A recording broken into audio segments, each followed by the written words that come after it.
I realized I was expecting, I guess, myself out of other people. I was expecting them to drop everything and help me. Victim. Yeah. Yeah. I was like, I'm a baby. Yeah. You need to help me because I'm a baby. Right. I mean, without saying it, that's what I was doing. Good for you to be able to say that. Most people can't say that, right? Yeah. But I fully realize that now. And I will still revert to that. And that's how I know, like, it's going to be forever a thing that I'm working on. Sure. I'm Megan Armstrong. Welcome to Life 6 Feet Above. 6 Feet Above was created when I started to share my story of spending 16 years wanting to be 6 feet under to now living a life full and happy 6 feet above. The more that I started to talk about my journey, my struggles, and my past, the more I realized people were genuinely interested and not judgmental at all, which is what I'd feared for so long. In fact, other people wanted to talk about their story as well, and for some reason they trusted me to do so. So the 6 Feet Above podcast is my way of helping to share other people's stories, finding out what works for them to create a life of happiness. Before we start this episode, I want to let you know it has some explicit language and some very serious subject matter. It may be triggering or sensitive to certain people. Please listen with discretion. This is Maddie's story. Welcome back to episode 29 of the 6 Feet Above podcast. It is late night on a Thursday, and I'm joined by Madeleine Conti, a fellow fitness friend in the community that I've actually known for, I think we've known each other for 4 or 5 years. Yeah. We met a long time ago at a gym that I was training at, and she was working at. And you know what's funny is, like, I look back and I'm kind of sad we didn't get to know each other more back then. I feel like we've gotten to know each other more throughout the past year. And it's crazy to think, like, the pandemic and what we all went through in the fitness industry really kind of brought us closer together. Yes. Right? Don't you feel that way? I was just having this conversation last night that I have met so many people that were the right people at the wrong time. Yes. And then I've reconnected with them at the right time, and it makes me appreciate going through that moment before where I'm like, oh, now I really get to like experience their full friendship and like appreciate every aspect of it. Like, you can kind of know who someone is from afar, and then it's not until like years later where you're actually like, oh, that's why they're in my life. Yeah. So I feel like that's why we're in each other's. Theme That's of the our theme. podcast today. Pretty much. So, Maddie, tell us a little bit about what's going on right now with you, and then we'll kind of dive into your past and get into the good stuff. Yeah. Right now, I feel like my personal business, personal training business, is the best it's ever been. Good. It's been so crazy during COVID. Yeah. I've been busier during COVID than I ever have been in you previous really years. blew up last year. It's pretty wild that happened, but I think it's because I finally had the time initially when no one was working to like step back and say, okay, what have I wanted to achieve? And it's going virtual.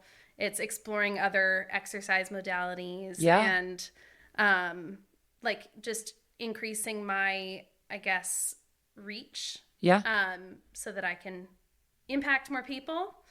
And so then I just kind of did that during COVID, and it's turned out to be pretty awesome. I'm now exploring this new kettlebell class that kind of just fell in my lap. I've always wanted to develop a group fitness concept, but I couldn't figure out my niche. I was like, it's not like a weightlifting class. It's not a normal circuit training class. Like, I'm not a spin instructor.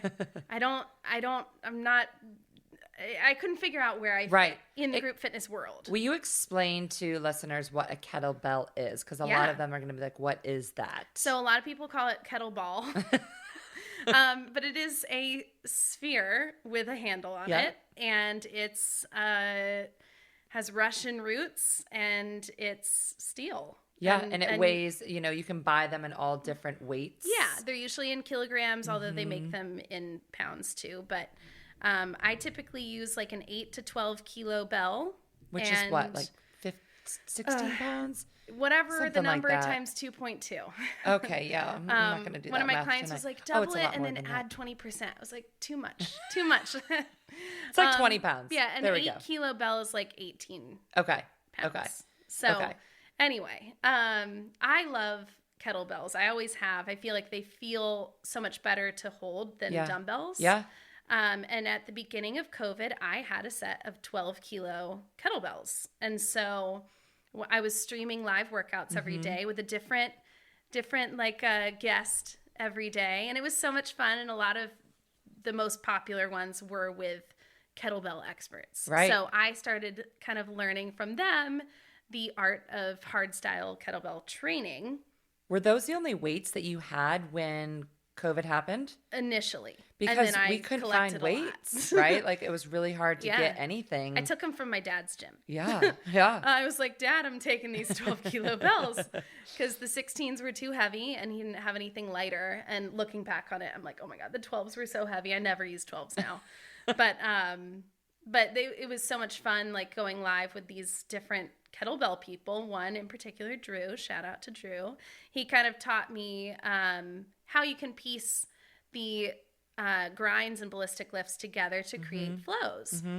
So we would go live and he'd teach me a flow and I started practicing on my own and I started developing new moves on my own. And over the course of time, I was like, this has kind of become one of my things that I can stand by and say, like, maybe I don't specialize in it yet, but that it's a big interest of mine. Yeah. That and, Olympic weightlifting. And I mean, those are really the bread and butter of my training Two main now. things.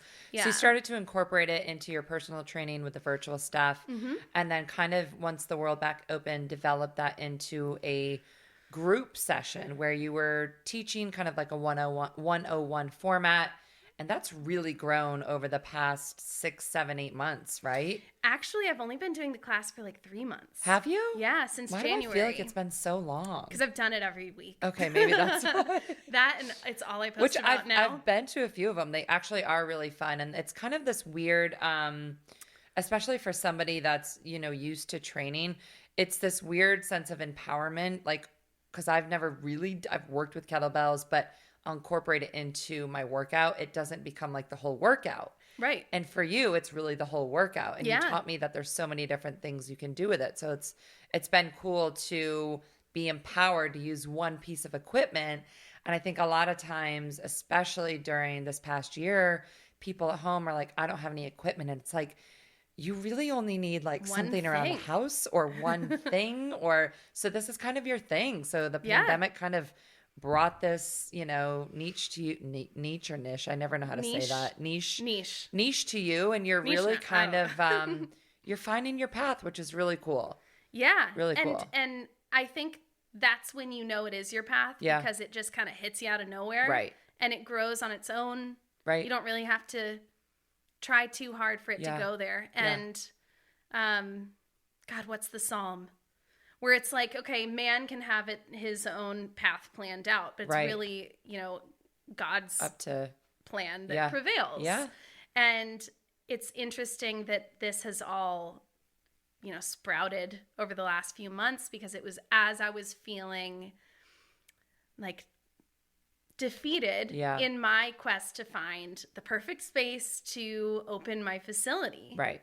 I've wanted a sports performance facility for years, and it grew to the size where I was going to have to be managing so many different people, relying on so many different people, and then also the stress of handling other people's money.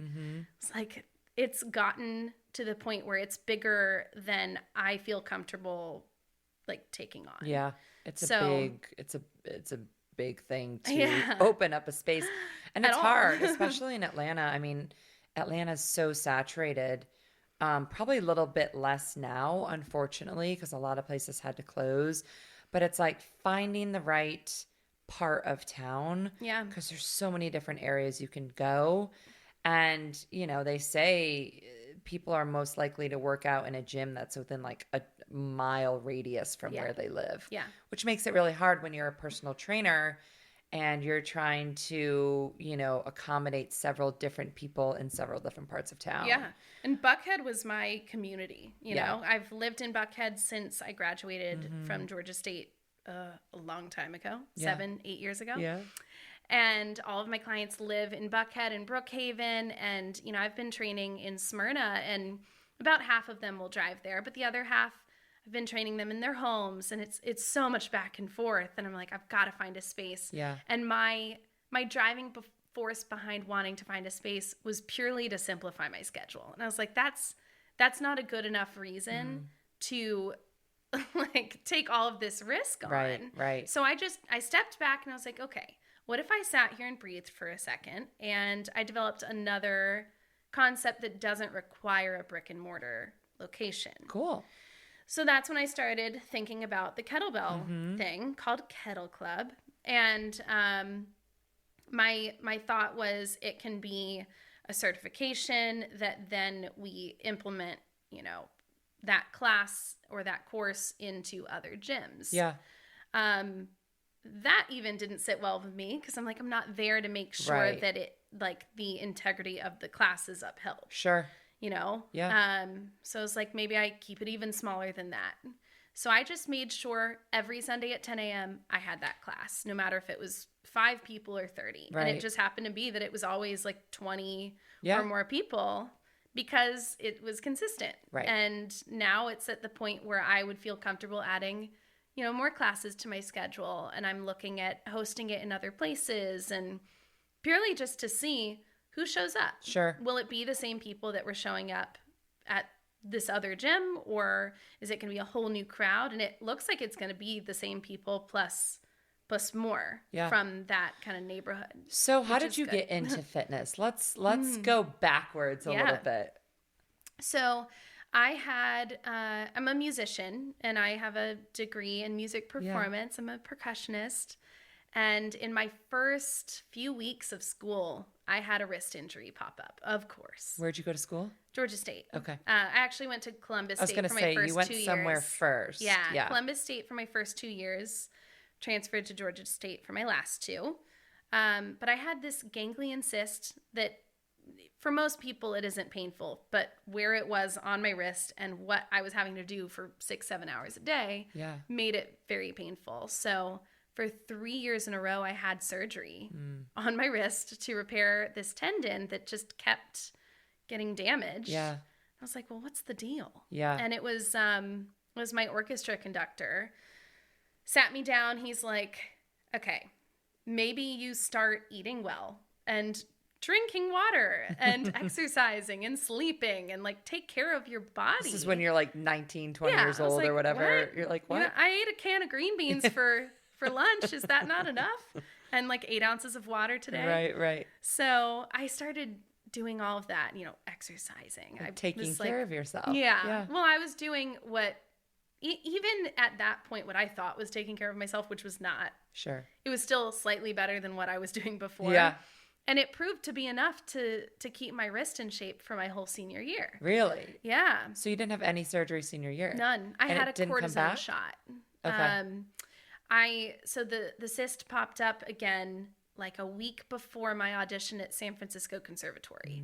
I was like, I am not missing this one. This is the school I want to go to. Yeah. The instructor at that school was also one in LA that I wanted to go to for my artist diploma after my master's. It's a lot of like music terms, but anyway, I was like, this is a really important audition. I don't want to be in pain for it, but I also don't want to have surgery right before it. Right. Then I would definitely not go to the school there.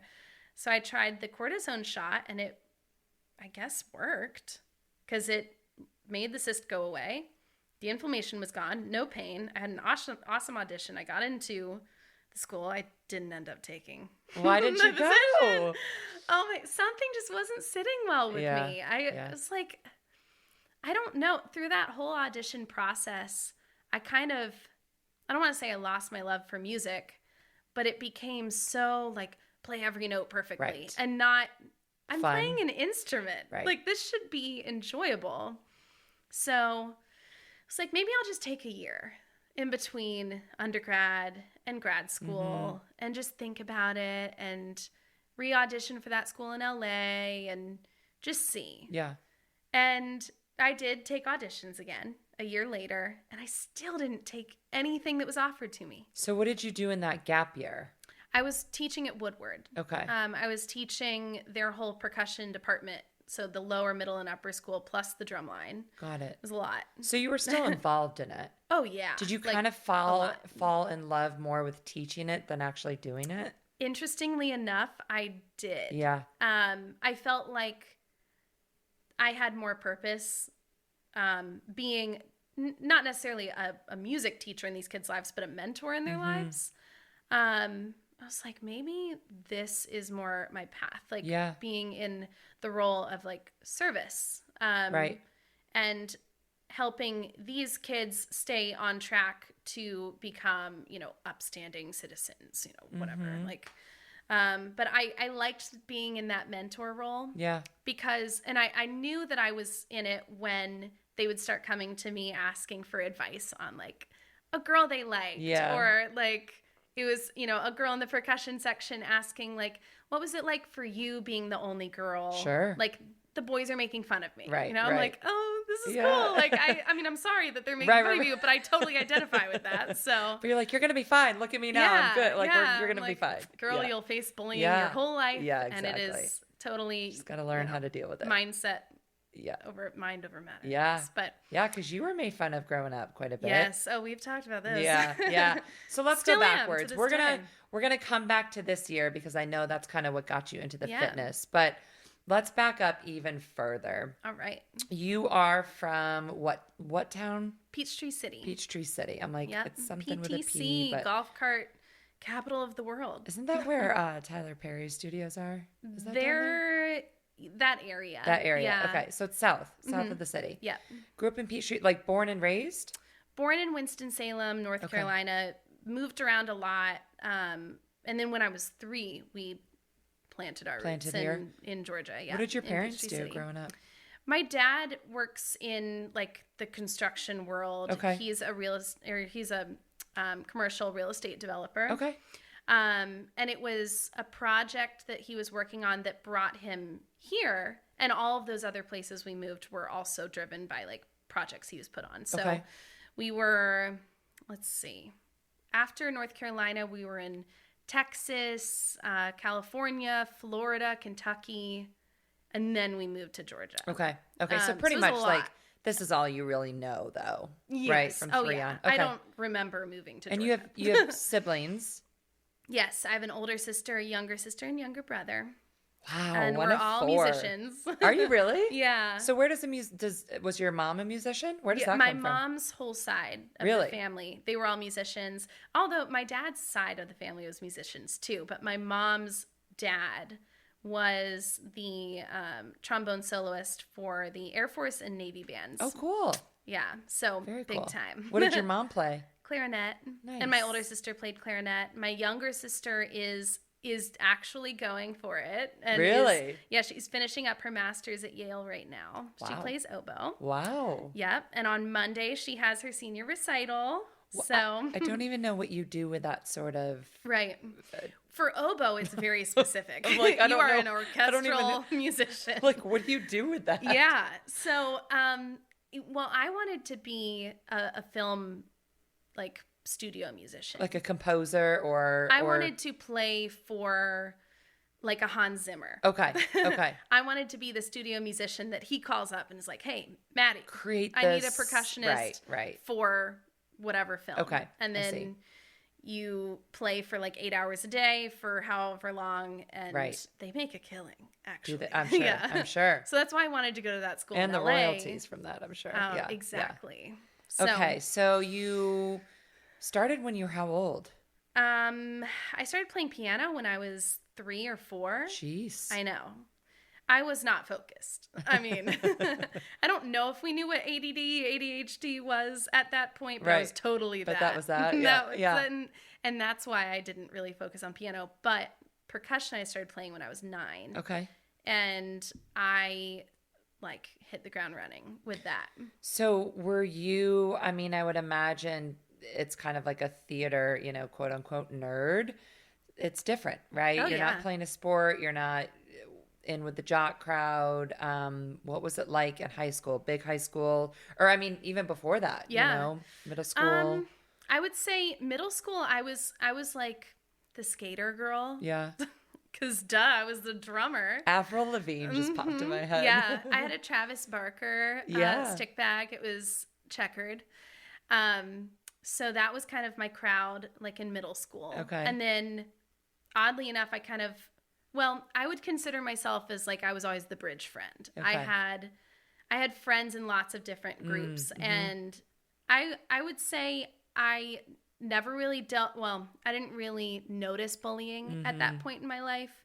That was more like college. I was very secure with myself in high school, like social butterfly, like got along with everyone, I guess. Yeah. I don't really remember like ever having any issues with anyone. Yeah. Like, yeah, it was pretty easy socially. Yeah. I was the band nerd that was dating the quarterback, you know? Okay. So you We really love did that bridge for the me. gap. Yeah. Not really into quarterbacks anymore, more tight ends. But Oh, jeez. Oh, boy. Anyways, moving on. We're kidding. It's just a joke. So you are, oh my God, you're making me laugh. So you kind of like, and I say that, I feel like I've said this the past few episodes, like kind of a traditional, normal, semi-privileged white girl upbringing, right? Like nothing crazy happened, nothing traumatic really in your life, a little bit here and there. I will touch on that one. Okay. And I will say this to the people listening. Yeah. Megan's really awesome about, or Meg. I guess I do call you Megan. We were just talking about that. Yeah. We're like, what do we call each other? You asked me, like, what do I feel comfortable talking about? Always, yeah.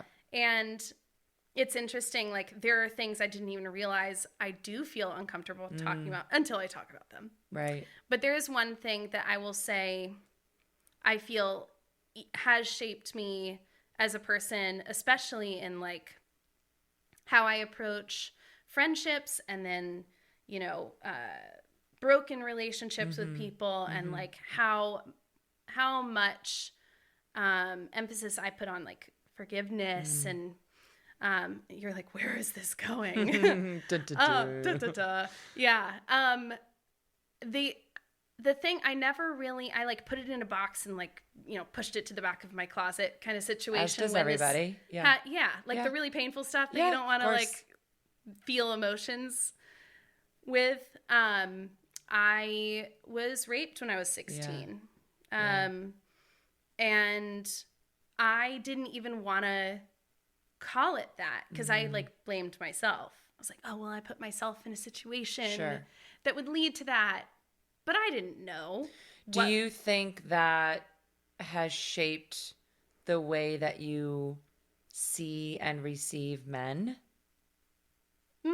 Probably. Yeah. I'm like fight or flight kind of thing. Has it made you hard to trust men? Maybe not trusting them, but I'm like, takes a lot to let someone be close to me. Okay. I'm like, don't touch me. Right. Right.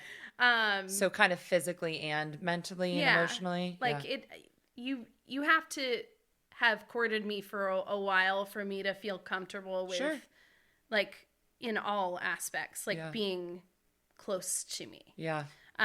Did you ever tell anyone when that happened? Like, did anyone know when it happened? Because you were 16 and he was... Yeah, I didn't tell anyone until a few years later. So what's kind of interesting is like, I guess it was 4 or 5 years later, my like former roommate was like, I'm getting married. Right. Only thing is, like, I want you to be a bridesmaid, but like the guy is going to be the best man. So she knew about this guy. Okay. She had known about this whole thing.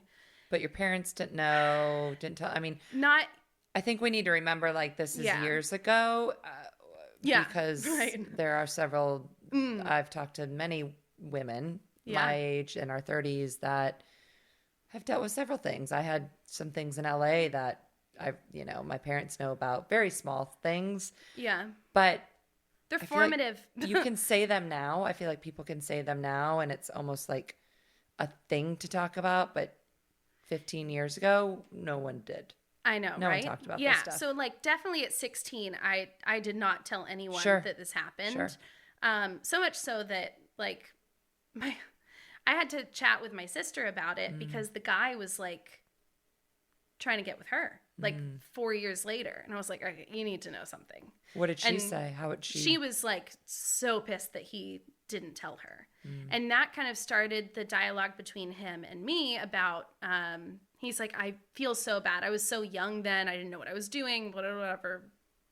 And so you eventually talked to him about this. Yeah. So that friend of mine who was getting married, she's like, we're doing a joint bachelorette party. I was like, oh my God. She's like, I really want you to be there. It's like, I don't know if you understand. Right. Like this is right. This is very uncomfortable for me. I wasn't like nervous it was going to happen again. Right. But yeah, no one wants to see that. I was like, you know what? Person. Do I just be the big, it's something that had been weighing on me for years. It's like, I almost wonder if talking to him would make it better and allow me to just kind of like have some closure. And sure enough, I'm like driving to like the lake house where we're doing the bachelorette party, and I get lost and no one's answering their phone. So I'm like, am I about to call this guy to help me find my way? And he answers immediately. He's like, hey, Maddie. Yeah, like you're right there, like based on what I had described as like what was around me. And I pull up to the house and he greets me at my car. He apologized. We talked for probably half an hour, and I ended up like finding a way to forgive him and actually feel like I had forgiven him. Yeah. Which was wild to me. I was like, I didn't realize I was capable of doing that because I was so mad about what happened. Yeah. And I'm so thankful that we had that chat because like, a month later was the wedding, and then I didn't see him after that. And the next year rolls around and my girlfriend called me and she was like, he died. It's like, I'm trying not to say his name, but he is like the guy. He died? He passed away in his sleep. How old was he? Probably 24. Of like just 23. Like a heart condition or something? He had, all we know is like he had been taking medication for his back, and I had known him to be someone who did like a pretty significant amount of drugs. Sure. At that point in his life. But he was at a concert and I guess was drinking, and whatever else he took, like didn't mix well. Ooh. And he died in his sleep. Which I'm sure there's people out there being like, karma's a bitch, right? People are going to think that. Yeah. And the guy I was dating at the time was like, well, sucks for him. I'm like, and you are not a person I want to have in my life. So I think this creates, and we could probably do a whole episode on just this. But I do think, this serious subject matter and sexual assault is different for every circumstance. Yeah. It's different whether the person's a stranger. It's different whether you're dating the person. It's different whether you just know the person. Like there's so many different variants terms of it. And variations. And I think we have to be really careful not to judge how one person handles it or deals with it. Because I think you're going to have a lot of people listening and be like, how could you ever forgive somebody like that? Right. But I think what I decided was the forgiveness wasn't for him. It was for me. Right. That's a good point. Because if you hold on to that forever, it's going to affect you forever. I don't think I would be well. Right. If I never had that conversation with him and then he died. Right. I would have felt like I'm not living the life that I say I want to lead, which is, to find, well, maybe not love everyone, but like I'm trying to be the bigger person for myself.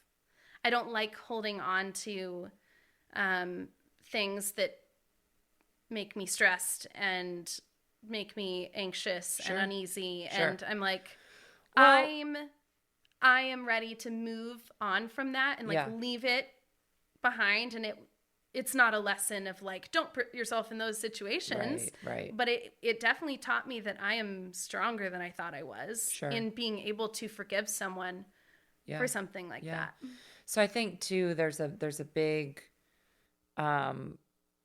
point that I try to make with people that ask me about my personal experience and about my past. And what I learned from, 16 years of a really difficult period of struggling is that I was playing the victim. I was in the poor me mentality every day.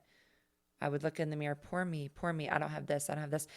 And depression becomes a very selfish thing because all you do is think about yourself. So these horrible things happen to us growing up, or, even in our 20s and 30s, the horrible things happen to people. It's awful. I'm not excusing that, but I will say that it's your responsibility to deal with it, unfortunately. And some people get dealt way worse hands than others. And it's all about, going through the process, and whether that takes you a year or 5 years of dealing with it and processing it and trying your best to move on. Because if you hold on to that hatred and that anger and that sadness or whatever it is, that negative feeling, and you carry that with you your whole life, it's going to have a negative effect on your whole life. It really is. And that's not by any means saying that we should forgive people that do these terrible things automatically. You may not even have to forgive them face to face like you did, but finding something in yourself where you can move on and leave that with that 16-year-old girl, or leave that with whatever happened, or leave it with the divorce. So I think it's a lesson in what you had to do was to be able to see him face to face and physically and emotionally forgive him. Yeah. To be able to move on. It's kind of like I set a boundary for myself. Yeah. In this is where it stops. Like you're not going to have this effect on me forever. Mm-hmm. Yeah.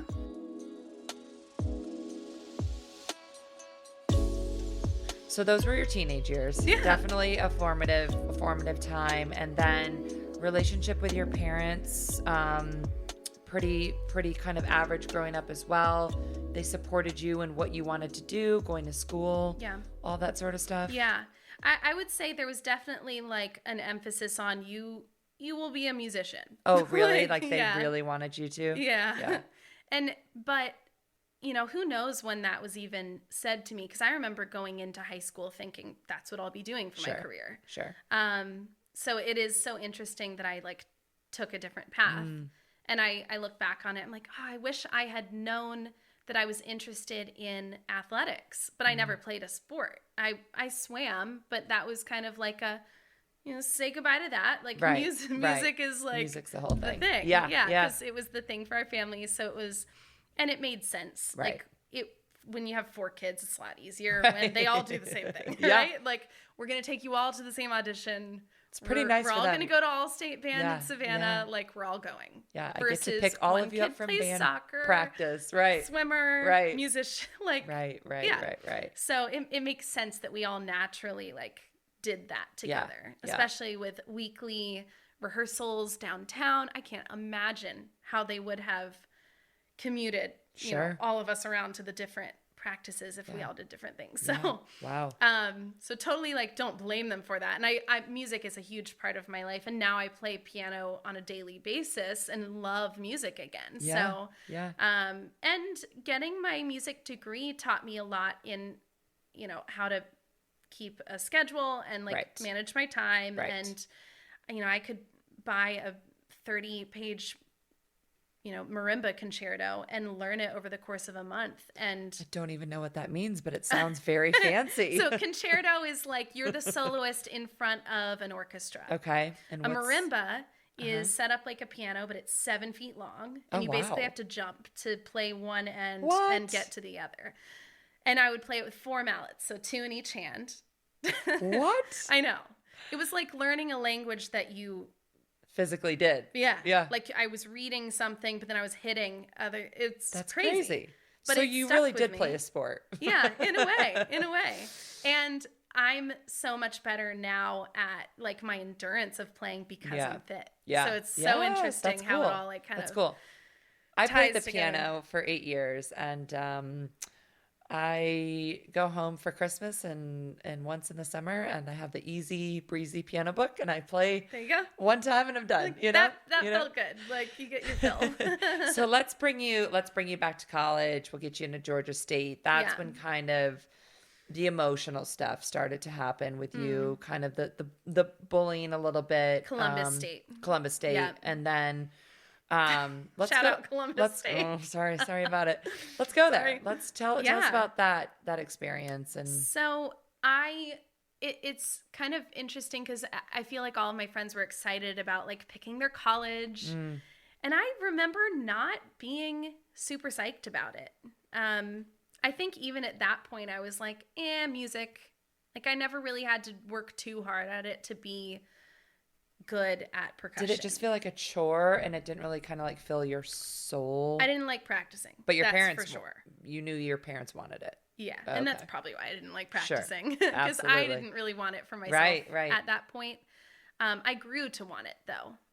But in my first year of college, it was kind of like I had to force myself to practice, and I went from playing 30 minutes a day in high school to 6 hours. And that's what spurred the wrist injury. Got it. My body was not ready for that. Got it.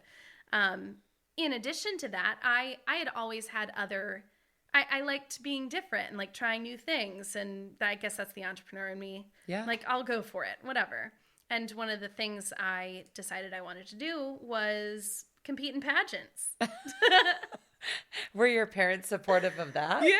Were they really? I did Miss Stars Mill I guess it was my senior year. See, this world is so like, actually, I shouldn't say that because I was in a homecoming queen pageant. I shouldn't say it's so far like away from me, but the world of the South, the way it happens down here is a totally different world. So we had a pageant at my high school. And I think I was like first runner up. Okay. So second place. Sure. I was like, cool, that was fun. And one of the judges was like, the only reason we didn't pick you is because the girl who won is going to Georgia Tech and she's your valedictorian. I was like, tight. Like, I'm glad you like let me know that. Sure. He's like, but I think you have a future in pageants. Oh, so I got that in my head. And I was like, cool, let me latch onto this thing and be OCD about it. And like, plan my schedule of pageants for the next year. Wow. Because that's how I am. I'm like, oh, I've run one 5K. I'm going to be a marathoner. Right. Let me start running. But you really enjoyed it. So you're like, here we go. So how long did you do the pageants for? I did three of them my freshman year of college. And I remember getting ready for the first one. It was Miss America System 1. So I was going to be playing an instrument. I had it there. They had a talent portion. And there was bikini. And there was the evening gown. Yeah. And some of the percussionists in my percussion studio were like, oh, you're going to wear a bikini to rehearsal, Miss America? I'm like, no. You're like, why actually, would I that's do a good that? idea.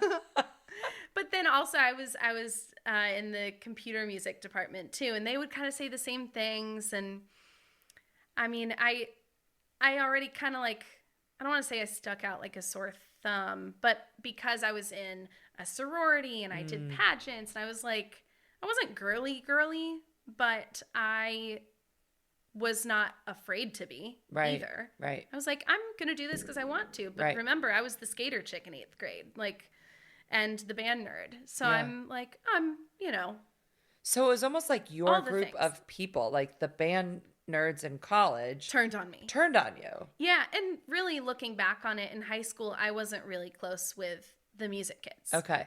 So I never really was like your stereotypical music kid. Okay. When I went to Governor's Honors Program one summer, I hung out with all the dancers the whole time. Because I was a dancer growing up, and for whatever reason, like I identified way more with the dance department than the percussion department. Got it. So I'd go to rehearsal, and then I would leave, and I'd go hang out with the dance studio. So it was like, once you hit college, it was like reverse bullying. Yeah. Right? But I kind of like that. I've always been that way, because I'm like, I will gravitate toward the people that give me good energy. Sure. and I will not force it with the wrong people. Yeah.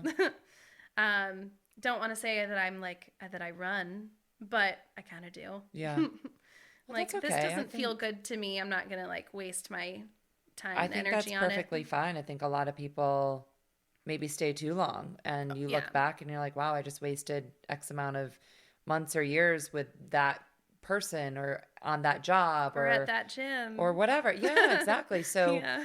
and you know, but you can never look back at it and regret it because you have to just look back and be like, that was a learning experience. Yeah. And now I know. And I wasn't conscious of making those decisions either. Sure. I'm like, why am I not close with the music kids? Yeah. Yeah. They're just not. Just what they weren't your people. Yeah.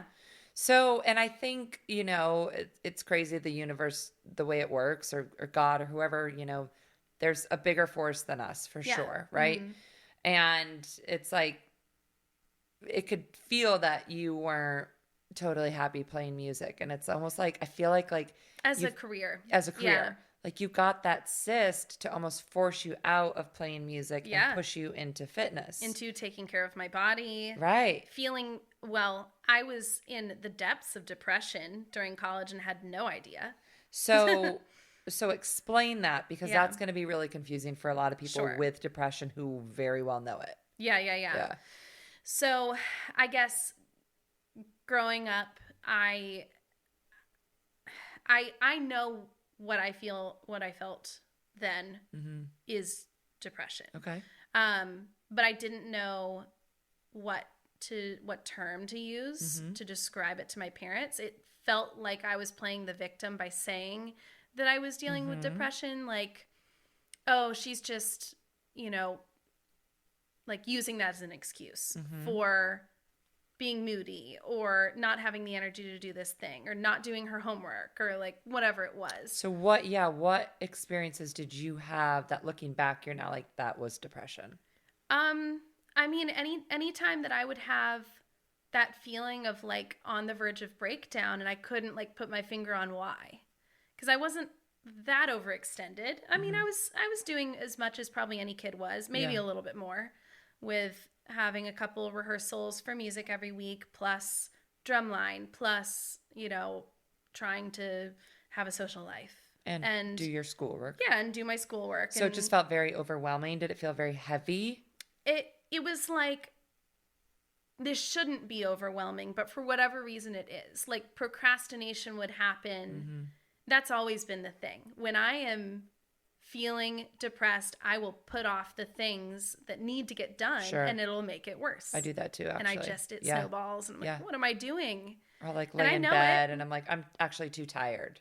The tiredness is always a thing for me. Yeah. So, you know, I was feeling all those things and I had been told that depression isn't real, like therapy is like no good. Like bullshit. Just go talk to the priest. Yeah. And oh like, God, yeah, go talk to the priest. Lord knows what he's doing with his life. And I'm like, I just don't feel like I can be totally open with the priest. Interestingly enough, though, we had a really awesome priest who I was like, actually, you know what? I really want to know his opinion of what happened to me. Right. So I went and told him. I was like, I have been raped. Yeah. Like, how should I feel about this? I am feeling like I'm to blame. And I mean, he told me I wasn't. He was like, you're not going to go to hell for someone else taking advantage of you. Sure. I don't remember what other advice, say a Hail Mary. Like, right. But there's only so much I will say I'm very strong in my faith, but like saying a Hail Mary was not going to fix it. Yeah, that's not going to, it's not like throwing a Hail Mary, you know, like that's not going to, it's not going to fix anything. No. So that's interesting that like, I guess you're the first person that I've talked to, and I know about your more like recent depression and I hate to say like depression because I think we all go through bouts of depression. Yeah. We all do. I don't mind saying that is definitely what it is. Though, you know, and like I can identify it now and I have the tools to somewhat combat it. Sure. But looking back, that is a kind of a cool, like look back and be like, that's actually what I was dealing with. And it's almost nice to be able to put a label on it as a kid growing up to be like, oh, I wasn't crazy or I wasn't out of my mind. Like, this is a legit thing. Yeah. Right? Yeah. Now, I have always wondered, why is it a thing? But you're right. I think everyone does go through it at some point, many points in life. Or depressive states, at least, right? Yeah. Depression and depressive states are very different. But yeah, definitely. I mean, a lot of my most recent ones have been triggered by like very specific events. Sure. You know, a breakup, leaving a place of work and feeling like I don't have a home base. Like, or that feeling even when I do have a home base, like of not being accepted. And that's like, you know, probably flashbacks of the trauma of feeling like I'm not accepted in the music department. Sure. You know, so I'm like, okay, cool. I can define it. And now what do I do with it? Right. And I think it's important to say like, hey, everyone goes through a breakup. Everybody loses a job. And it does create sadness. But the difference between sadness and depression is depression actually affects your life. It affects what you can do. It affects how you are able to function. And yes, when things happen, people get sad and that's a normal reaction. But when it physically affects you to the point where you gain a ton of weight, lose a ton of weight, lose your hair, lay in bed for hours a day, retract from your friends, like when it's literally affecting your lifestyle and your habits and what you do on a day-to-day basis, that is a depressive state or leading to depression, because depression is over a period of time. So sadness often, if it's not dealt with and handled, it morphs into depression. So just to make sure people really kind of understand the differences between those things. You know, we were talking earlier about right people, wrong time. So speaking on that, in 2016, it was my birthday is December 10th. My boyfriend decided to not do anything for me. Like he went out of town. He's like, I'm going to go out of town for your birthday. Sure. I'm going to be gone. I was like, interesting. And then we broke up a couple weeks later. And then I left my gym a couple weeks after that. It was like so many things all in 1 month. And I was sick. So it was like all the things. And I broke down, like physically lost so much weight. Could not kick the cold or flu or whatever it was that I had. I had such bad fevers. I was like hallucinating. It was awful. It was probably the worst like 6 weeks of my life.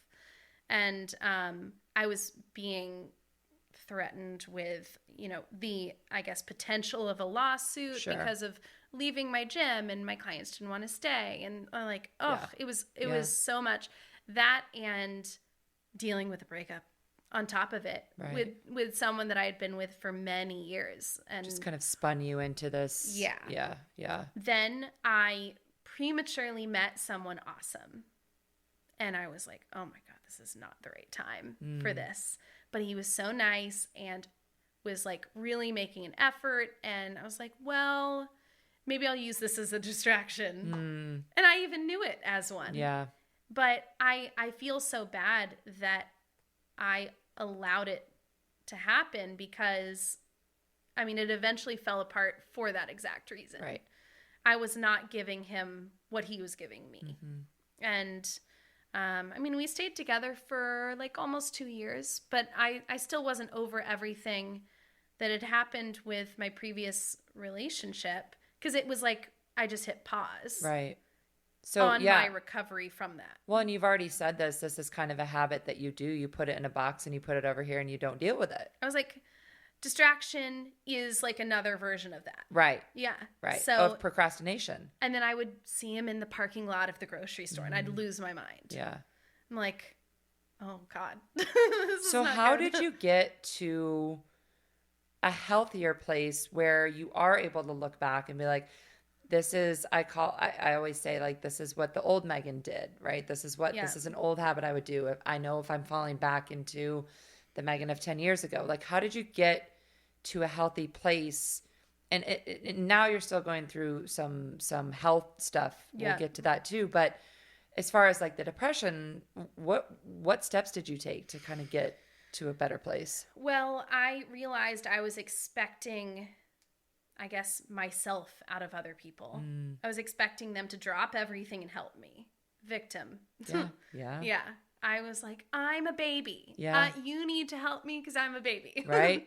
I mean, without saying it, that's what I was doing. Good for you to be able to say that. Most people Yeah. can't say that, right? Yeah.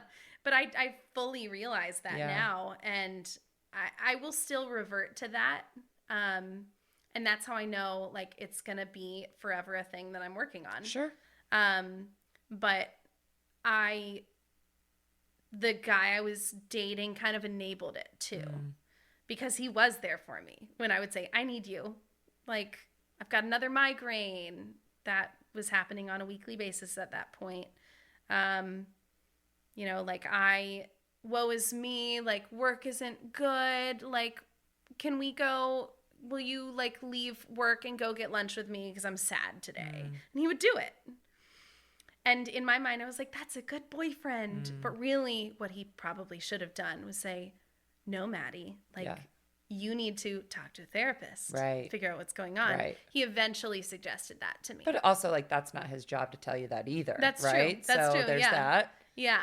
So, like, yeah, that's another version of me expecting, like, new me to show up. And it's a learning process, right? Yeah. We're learning who we really are. Yeah. And how we actually deal with things and how we should be dealing with things to live a healthier lifestyle. Yeah. So, you know, eventually I did realize, like, I need a professional to help me sort all of this out. Sure. Yeah. And we did sort it out. At least I know, like, the root of everything. And how did you find your therapist? People ask me this all the time for therapy recommendations. And I'll be really honest, I haven't seen a therapist in over 10 years. Oh, really? I definitely would benefit from it. But it's been so long for me, I won't even know how to pick one out. Yeah.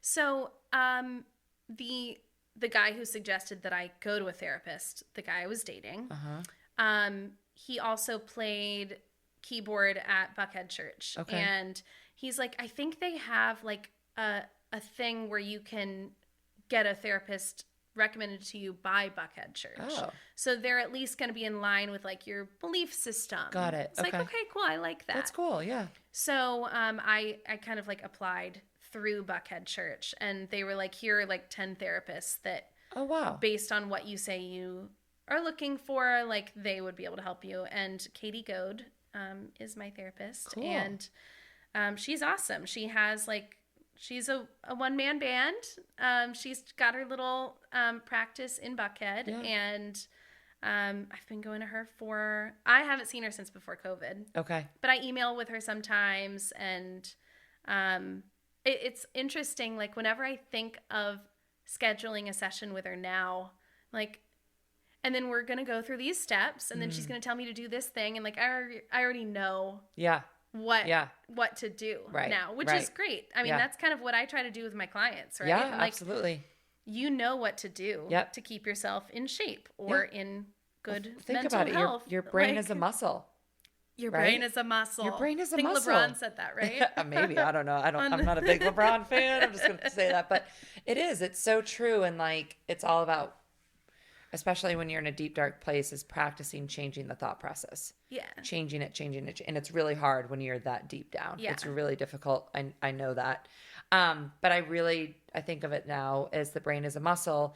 And just like our physical bodies, the way that I train one client, I'm not going to train this client the same way. Sure. So the way that one person helps train their brain and getting out of this mental funk or dealing with anxiety or whatever they're dealing with is different than this person dealing with the same exact thing in a very different way. Yeah. So when you start to think about it in that sense, it's like there's no perfect path for anybody. Yeah. And you have to figure out what works best for you. So it sounds like therapy was the perfect, solution for you, especially seeing a female. I don't think there's like whether a male or a female works for a male or a female, but I think a lot of times females go for a female. Sure. I Yeah. think that's totally normal. And at this time, you're 100% in fitness, Yeah. right? So during college, that gap year, you really dove into the fitness world, right? Yeah, I got a trainer. I guess actually I got the trainer my senior year of college, but that was the year that I decided maybe I'll make it like a side gig. And so I got my personal training certification, and it kind of just, it took over the course of probably a year. Yeah. So I was training in the mornings until about 8 a.m., like 5 to 8 a.m. Then I would go teach at Woodward from 8 to like 3. And then I would go teach private lessons, like at people's homes, piano and percussion lessons. And then I would go back to the gym for like another client, maybe. A few nights a week, though, I was also a nanny. Okay. And then also, I sold tables at a nightclub. So I had like 4 or 5 different jobs. Yeah. Sounds like me. So Yeah. when people complain about, oh, I've got like this part-time job in addition to school, I'm like, try like 4. Right. So Yeah. But also, Yeah, if you gotta have hustle. 4 part-time jobs you like, it doesn't matter. that's true. It That's a feels good point. Feels good. It was too much though. Yeah, So I eventually started to let them go. Yeah. And the last one that I held on to was like teaching my private lessons outside of Woodward. Okay. So I kept those for the first few years that I was training. And I was like, you know what?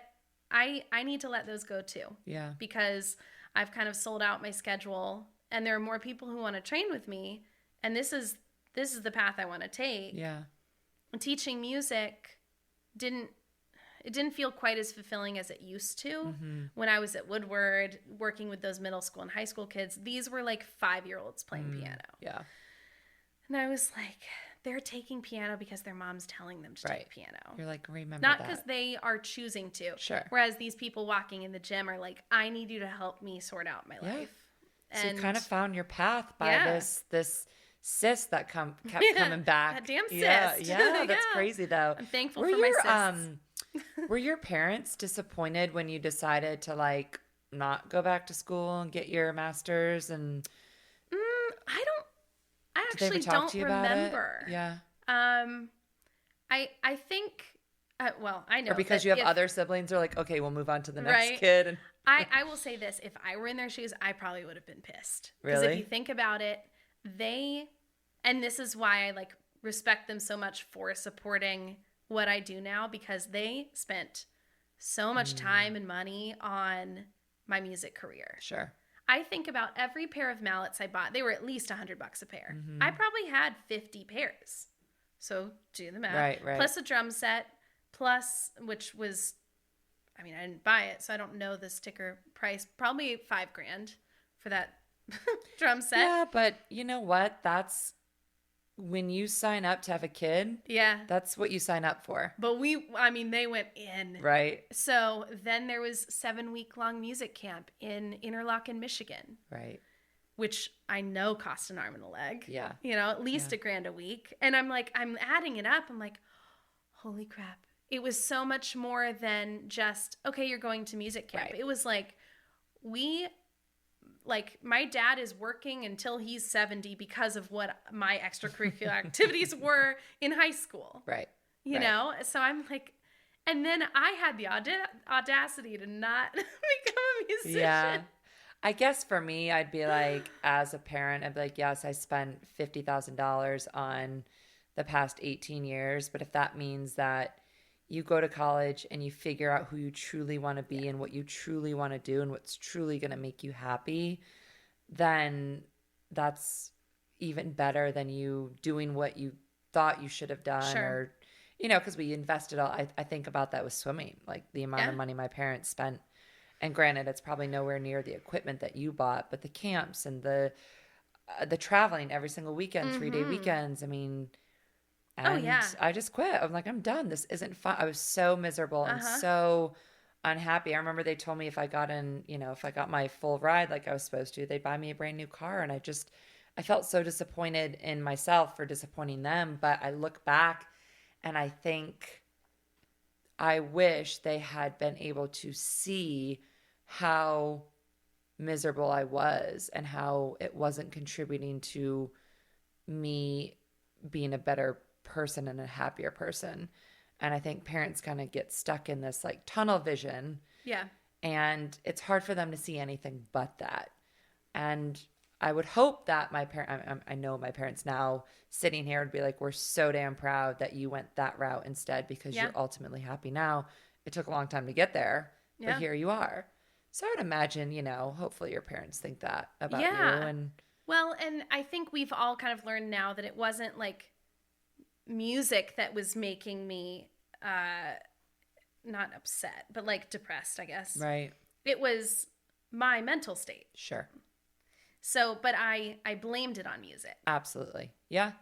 And also I would be, you know, pissed that I was going away for summer camp every summer because I couldn't go hang out with my friends and take, you know, beach trips with them, and party with them. And miss out on But you know what? I was spending every summer being productive and honestly creating really awesome friendships that I still have to this day. Yeah. And I still have the friends that I guess would have partied with. Absolutely. You know? Like they're you didn't miss out on anything. No. And it created good habits for you as an entrepreneur, right? Time management and dedication and loyalty, all of the things that you're actually going to use later in life. Yeah. In just a different capacity. Taking auditions at 15 years old. Right. In front of a panel of judges that, you know, were 30, 40 years older than me. Sure. Judging every note that I played. I'm sure. Yeah. And then, I mean, I would play some pieces actually perfectly. It's crazy to me. Yeah. That I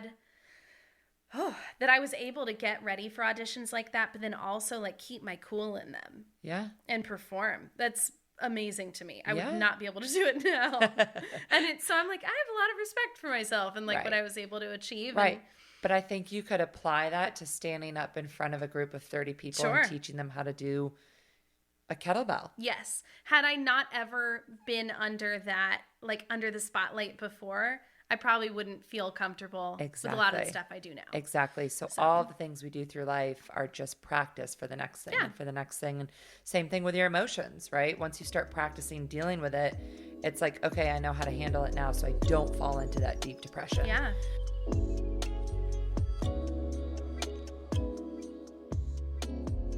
So you're doing the work, everything is kind of moving and grooving over the past few years, and then COVID hits. And we talked about that in this past year. And now do you feel like with finding a space, do you feel a little bit like some of the old depressive things are coming up? Do you mind if I ask? Is this okay to ask? Oh, yeah, totally. Okay. So, like too late. No, it's fine.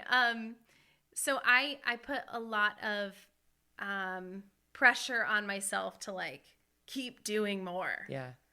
And my friend Joshua texted me the other day that kind of gave me some perspective. He was like, I just want you to know, like, I know that the facility hasn't opened yet and you're down about that. Yeah. But I'm so proud of everything else you've done. Yeah.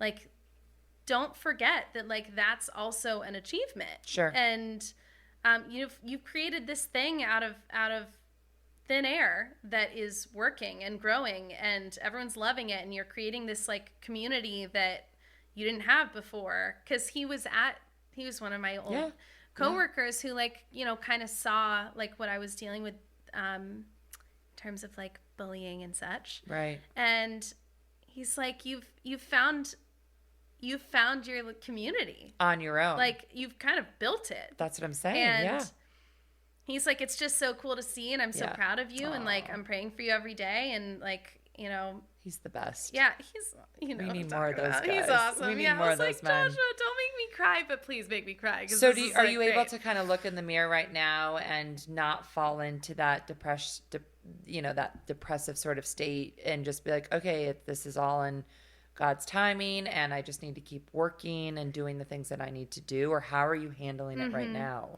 I will say it's been like little things like that have pulled me out of that depressive state.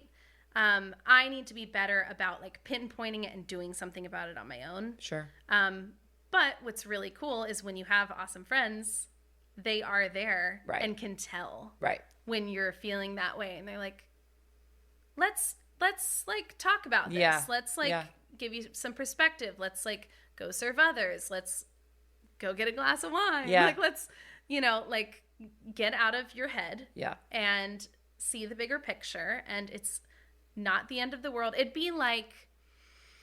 It's like when a new client walks in the gym and they're like, I'm embarrassed. I don't want everyone to be looking at me. I'm like, no one's looking at you. Yeah. Just like how I'm like, darn it, I should have had this gym open by last August. No one even knew that. No. Or if they knew that, they're like, COVID, it's okay. Right. Like they can just kind of brush it off like it's okay that it hasn't happened yet. And I need to remember that I'm so much harder on myself than anyone else is going to be. Right. And it's all okay. If that's my biggest problem, that I haven't opened a gym yet, I'm like, it's fine. Life's not so bad. It'll be okay. But it is all relative. You know, we all have the things that make us feel a certain way, and that's okay. I don't think we should ever make an excuse for that. If something's going on in your life, because I remember, you know, I always felt bad about being depressed because I was like, nothing's really wrong. Like, I have a good life. So then you feel bad about feeling bad. Right. Well, you were talking about that on your Instagram the other day. Yeah. It's the worst feeling. It's feeling bad about feeling bad. And then you just box those things up and it gets worse and worse and worse. So at some time it's going to explode. So I kind of want to wrap it up, but I do know that you have dealt with some autoimmune issues over the past year and a half. Yeah, I would actually say, because you had your thyroid taken out. Yeah, there's been a lot of things. Like, who knows, like, how connected they all are. Right. I would say the most recent thing is my body was not absorbing what I was putting into it. I was losing weight like crazy. Yeah. I've put on probably 5 pounds since last time I saw you. Yeah. Good for you. Thick for summer. I mean, I do want to bring you back at some point, actually. So I might save some of this, just so that we can stress like causes physical problems. Yeah. So, no kidding. Just so that we can really dive into it, because I saw this a friend of mine from Florida post on her story yesterday about being body shamed for being too thin, and I thought of all of the people I've talked to about this, and you know, when someone is going through an autoimmune disease or whatever, they're trying to figure out their hormones or something happened in their life, and they might lose weight and they're in the fitness industry, I think a couple things can happen. Like, they can get body shamed. They can also be put up on this pedestal, like, I want to look like that. And you had told me, you're like, I'm too thin. Yeah. Right? And you're like, I would never want a female to look at me and be like, I necessarily want to. That's my goal. That's my goal, because you're like, that's not my goal. Well, then you need to have, like, you know, an infection in your body that the doctors can't find, and being sent to infectious disease. So I do want to do a part 2 with you about little teaser women there. And what we go through physically. But I think it's just kind of a mental note for everyone, to be sensitive, because you never know what someone's going through. Yeah, you don't. And you can look at something and be like, okay, this is what this looks like, but you don't have to judge them. Yeah. Right? They're not a bad person or doing something wrong or should be doing this and this and this. It's like, just slow your roll, people. Yeah. Slow your roll. So how are you now with your physical health? Yeah. So much better. Good. Still not like completely out of the weeds with like a few things, but I would say the thing that was making me feel bad on a daily basis is gone now. Okay. And I think I told you I was dealing with mercury overload. Yes. So I don't get migraines anymore. Really? Which is crazy. So you were eating a ton of seafood so and much fish. I was eating a lot of the big ocean fish. Which someone just told me about that Netflix series. I need to watch it, but I also don't want to watch it. That's exactly why I don't want to watch it, because I'm like, I really like fish. But now I think about the mercury thing, because you told me about that. So, yeah. So I've been eating more salmon and trout. Oh, wow. I mean, I've just been eating any fish that isn't tuna or yellowtail. But or you mahi-mahi. you've also cut back on how fish. much you are. Yeah. I mean, I was eating a poke bowl every day. Yeah. Yeah. And supposedly they suggest, I think it's like 6 ounces a week. Really? Of the big ocean fish. Really? And I was eating at least 6 ounces a day. Right. So, I was not in the mercury poisoning range, but I was in the overload range. You were close, yeah. Because 3 weeks after I cut it out, that's when I got blood work done, and I was in the overload range. So it was definitely higher than that. So you did the work to kind of reverse that, kind of get out of that. You're not having the migraines anymore. I had one last week because I had sushi Thursday night. And I was like, well, let's see what happens. Because I just really wanted some tuna. Sure. Really wanted some hamachi, sashimi. And yeah, I woke up with a migraine. That's crazy. For I 2 never days, knew it could be that, directly correlated. It's like, I guess I'm not completely detoxed from it yet. Right. But at least I know what it is now. So I can control it. And that's a game changer for me. To have 7 days a week to be a person versus 4. Right. Yeah. So Maddie was going through, 3-4 days a week with migraines, like debilitating migraines where you couldn't work and you couldn't do stuff. Yeah. 3 to 4 times a week, which I was like, maybe it would be better to like gouge out my eyeballs. Which also could spin someone into a depression. Oh, right? I was depressed every time. Yeah. Because I was like, damn, I have so much work to do. I would have calls scheduled. I would have clients that I would have to cancel every week. I started not scheduling clients on Fridays just because I knew I was going to have a migraine. I could count on it. And I'm like, this is no way to live. Yeah. This is also like unattractive for I was dating someone that would have to deal with me having migraines all the time. Yeah. I was like, I've got to figure this one out. And I just kind of stumbled upon it. I was eating a poke bowl when I was like, what am I putting into my body that might be like poisoning me? And I'm like, oh my God. That's crazy. What about fish? So you did some research on it. Yeah, and it was me to a T. Yeah. I mean, well, I think that's so, I think being in tune with your body is really important too. Like you knew something was off. Doing the research, doing the work, asking for help, asking a professional, seeing a functional medicine doctor, getting all those tests done are really, really important. So, it's really difficult when it kind of first starts because it feels like so daunting. Yeah. To kind of go through and be like, what's causing this? And you have to eliminate X, Y, Z, but it's got to be worth it, right? Yeah, it was almost helpful that I had so many different things wrong with me because I basically searched like, okay, amalgamation of like these 7 different things that are wrong with me. Right. What could it be? Yeah. And that was like the top result was mercury poisoning. So that's great. So you're starting to gain a little bit of weight back and feling better about yourself and good for you. Good for you. Yeah. I think everything's kind of like aligning with you. I think I'm going to be really honest. I think there's some more to go through. I don't know. I have this feeling. No, I feel it too. But it's close. You're close. I think the thing I'm currently dealing with is I will assign happiness to people. I'm like, whoop, that's frightening because that is. People won't necessarily be there all the time. Someone could die. Someone could move away. Someone could just not want to be in your life anymore or not be the person that you thought they were. And so I am trying to figure out how to like reassign my like that feeling of like overly happy. I'm like, how can I like repackage that and like put it into experiences that I create for myself. Correct. Versus people.